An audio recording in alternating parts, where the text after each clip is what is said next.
Salut les amis et bienvenue dans cette nouvelle vidéo. Aujourd'hui nous allons parler d'argent, pognon, fric, pèse, flous. Durant cette vidéo nous allons voir 12 leçons tirées d'un superbe livre écrit par Morgan Housel qui s'appelle La psychologie de l'argent. Cette vidéo fait partie du club de lecture, une série où je résume et je discute les points clés de certains de mes livres favoris. Et nous allons diviser la vidéo en 4 parties. Nous allons voir des leçons sur notre attitude par rapport à l'argent, sur comment obtenir de l'argent, comment dépenser notre argent, et enfin comment protéger notre argent une fois que nous l'aurons obtenu. La première partie du livre contient 3 leçons sur notre attitude par rapport à l'argent. Et la première leçon, c'est que chacun de nous a une attitude différente par rapport à l'argent. Et vu que ces attitudes influencent comment les gens gagnent et dépensent leur argent, nous ne devrions pas juger ce qu'ils font avec. Si par exemple un de nos parents était né en pleine crise économique quand le marché financier était stagnant, alors c'est normal qu'il soit réticent par rapport à l'idée d'investir en bourse. Mais s'il était né en plein boom immobilier quand les gens se sont fait énormément de thunes grâce à ça, alors il aura tendance à préférer investir dans l'immobilier. Cette idée m'a un peu fait penser à ça. Pourquoi je ne suis pas en train d'investir dans des marchés qui ne cessent d'augmenter, comme le CAC 40 qui représente les 40 plus grandes entreprises de France, ou le SP500 qui représente les 500 entreprises les plus grandes des États-Unis? Pourquoi je ne suis pas en train d'investir dans le crypto? Mais ce que j'ai réalisé après avoir lu le livre, c'est que ma manière de penser était limitée par les expériences que j'ai vécues. Je n'ai jamais été exposé à la crypto ou à la bourse, et la seule idée d'investissement que j'avais était l'investissement immobilier parce que tout le monde en parle. Et maintenant, je pense que c'est une bonne idée de commencer à investir le plus tôt possible, même dans des opportunités auxquelles on n'est pas familier. Et on reparlera de ça en détail un peu plus tard dans la vidéo. La deuxième leçon est qu'il ne faut pas sous-estimer l'importance de la chance. Lorsqu'on essaie de gagner de l'argent ou atteindre tout autre résultat dans notre vie, c'est une combinaison entre 3 choses: des compétences, des avantages injustes et de la chance. Si nous prenons l'exemple de Bill Gates, il est évidemment très intelligent. Mais il a aussi eu la chance d'être 1 sur 1 million d'adolescents qui avaient accès à un ordinateur à l'école durant cette période. C'est ce qui lui a permis de commencer à s'amuser avec le codage et de travailler sur l'entreprise qui est maintenant devenue Microsoft. Donc il ne faut pas oublier que la chance joue un très grand rôle dans la réussite financière et que ce n'est pas juste par rapport aux habitudes que vous avez. Et pour moi cela veut dire 2 choses. La première, c'est qu'il ne faut rater aucune occasion dans la vie.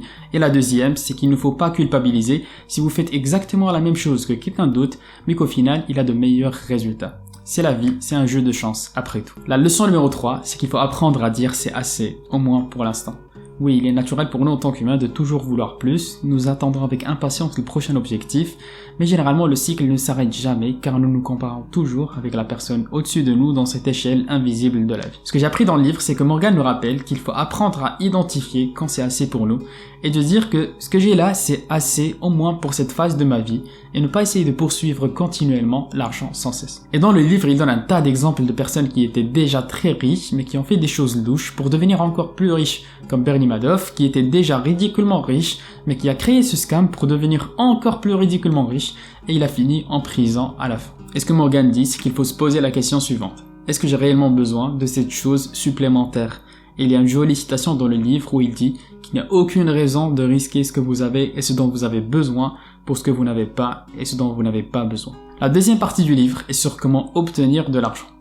Ok, il est évident qu'il ne s'agit pas d'une vidéo sur comment gagner de l'argent à partir de rien, mais abonnez-vous si ça vous intéresse car ce sera le sujet d'une vidéo que je prépare sur 9 idées de revenus passifs. Par contre, Morgan a quelques chapitres très intéressants sur comment nous devenons réellement riches. Et la 4e leçon, c'est d'apprécier la magie de la capitalisation. Disons que je place 1000 € dans le fonds indiciel CAC 40, qui est un fonds pour les 40 entreprises les plus importantes de France, et que j'obtiens un rendement décent d'environ 10% par an. Cela me donne alors 1100 € au début de la 2e année. Ensuite, je gagne 10% sur les 1100. Alors au début de la 3e année, j'aurai 1210.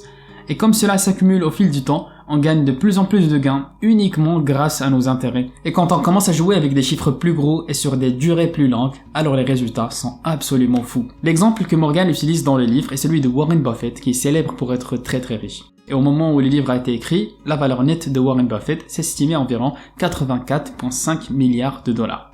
Et de ces 84,5 milliards de dollars, 81 sont venus après son 60e anniversaire. Et l'une des raisons pourquoi Warren Buffett a accumulé autant de richesses, c'est qu'il a commencé tôt et qu'il a continué. Il a commencé à investir à l'âge de 10 ans Et à l'âge de 30 ans, il avait déjà $1 million en investissement et il a continué jusqu'à, je pense, ses 90 maintenant. Et il y a de bons calculs dans le livre qui prouvent que 99,9% de la richesse de Warren Buffett est le résultat de la capitalisation. Il a commencé à investir tôt et il l'a fait pendant plusieurs années. La cinquième leçon, c'est d'essayer d'épargner autant que possible, même si vous n'avez pas de raison spécifique pour le faire. Morgan écrit que construire une richesse a peu à voir avec vos investissements ou vos revenus et beaucoup à voir avec combien vous épargnez. Donc nous pensons naturellement que notre épargne, c'est les revenus moins les dépenses. Mais Morgan a une façon différente de voir les choses. Il dit que notre épargne, c'est notre revenu moins notre ego. Si je prends mes dépenses, combien de ces dépenses sont nécessaires et combien sont causées par mon ego? Aucune idée. Il explique aussi que notre taux d'épargne est la seule chose que nous pouvons réellement contrôler. Comme je ne peux pas contrôler combien d'argent je gagne, peut-être un peu à certaines limites mais pas vraiment contrôler. Je ne peux pas contrôler l'état du marché immobilier, je ne peux pas contrôler si oui ou non j'aurai une augmentation, mais ce que je peux réellement contrôler, c'est quel pourcentage de mon revenu je peux épargner chaque mois. La leçon numéro 6 du livre est de se concentrer plus sur le fait de ne pas foirer que sur le fait de trouver la meilleure opportunité. Imaginons deux investisseurs, Ryan et Iman. Ryan investit $1 en bourse chaque mois quoi qu'il arrive, alors qu'Iman investit de l'argent en bourse quand ça baisse et vend ses actions quand ça augmente, et il essaye de jouer le marché pour tirer un meilleur profit. Selon le livre, voici à quoi ressemble le portefeuille de Ryan au fil du temps, et malheureusement, voici à quoi ressemble le portefeuille d'Iman au fil du temps. Et la raison pourquoi Ryan a fini mieux qu'Iman, ce n'est pas que Ryan a fait de gros gains, mais c'est seulement parce qu'il n'a pas foiré et il n'a pas vendu ses actions alors qu'ils allaient peut-être augmenter au futur. Et l'autre point intéressant, c'est que se tromper impacte beaucoup plus notre vie que juste d'augmenter nos gains. Car si nous perdons de l'argent, nous n'arrivons plus à revenir dans le jeu et ça a des conséquences négatives sur notre vie. Alors que si nous gagnons 2 fois plus d'argent, 3 fois plus, cela n'a pas autant d'impact sur notre vie car il y a une appréciation décroissante de la valeur de l'argent supplémentaire que nous obtenons. Et le point de Morgan est de penser au long terme et essayer de ne pas perdre de l'argent plutôt que de penser « Oh mon Dieu, je dois essayer cette opportunité et celle-là et celle-ci ». C'est beaucoup plus important de se concentrer sur le fait de ne pas foirer et de ne pas perdre de l'argent et le faire sur le long terme. Car comme on a vu, la richesse vient de la capitalisation. Passons maintenant à la troisième partie qui contient les leçons sur comment dépenser notre argent. Et Morgan explique dans le livre que la véritable valeur de l'argent est la flexibilité que ça nous offre, beaucoup plus que le fait d'acheter une voiture ou une maison de luxe. Il écrit « La plus grande valeur intrinsèque de l'argent, et on ne saurait trop insister sur ce point, est sa capacité à vous donner le contrôle sur votre temps. Utiliser son argent pour acheter du temps présente un avantage en termes de style de vie contre lequel peu de produits de luxe peuvent rivaliser. » La leçon numéro 8 est que devenir riche est très différent de rester riche. Et Morgan écrit que obtenir de l'argent exige de prendre des risques, être optimiste et de se mettre en avant. Mais protéger son argent exige le contraire de la prise de risque. Il exige l'humilité et la peur que ce que nous avons peut nous être retiré tout aussi rapidement. La leçon numéro 9 est de ne pas être un frimeur. Et Morgan écrit à son fils « Tu peux penser que tu veux une voiture chère ou une montre de luxe et une énorme maison, mais je te dis que ce n'est pas ce que tu veux. Ce que tu veux, c'est le respect et l'admiration des autres, et tu penses qu'avoir des choses chères va t'apporter ça, mais ce n'est presque jamais le cas. Surtout de la part des gens de qui tu veux le respect et l'admiration. Et il y a 2 raisons principales pour cela. La première est le paradoxe de l'homme en voiture.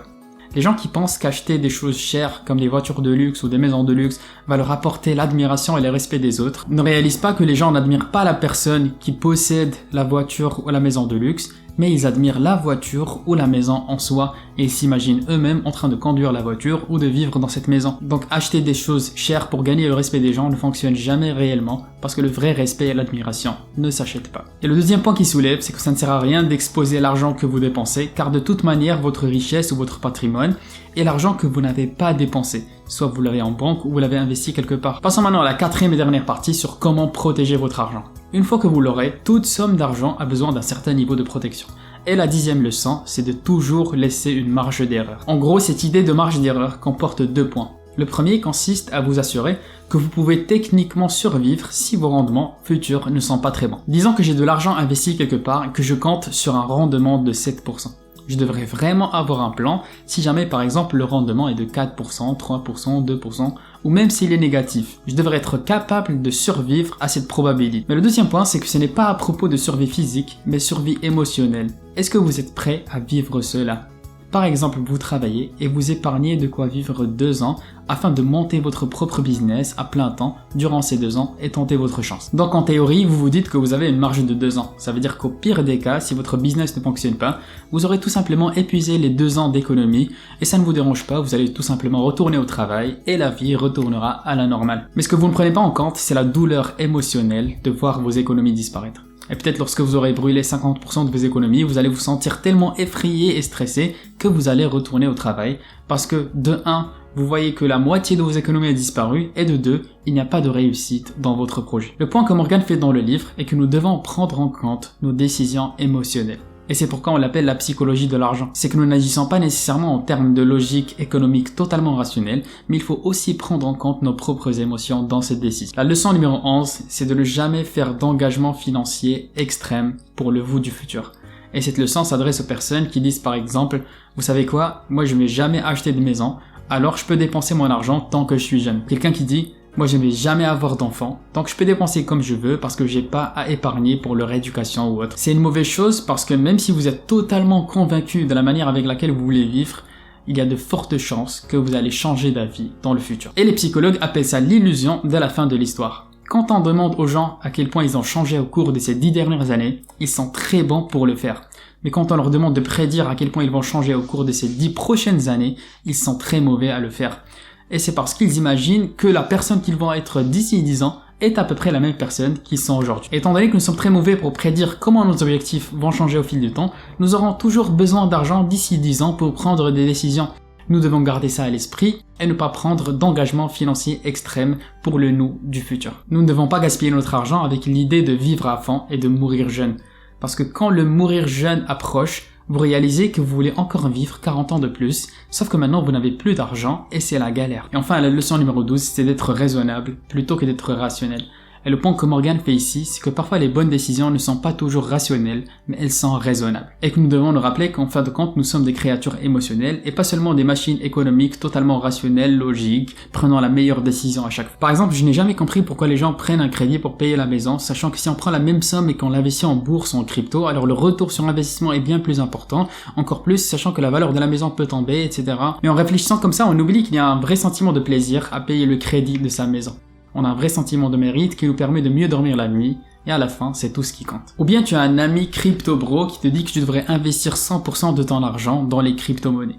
Mais si cela va t'empêcher à mieux dormir la nuit, alors ne le fais pas. C'était tout pour les 12 leçons sur la psychologie de l'argent. En fait, il y avait quelques d'autres, mais la vidéo devient un peu trop longue. Mais si vous êtes intéressé par le sujet, je suis en train de préparer une vidéo sur 9 idées de revenus passifs, donc abonnez-vous si ça vous intéresse. Merci d'avoir regardé jusqu'à la fin, et à bientôt j'espère. Salut!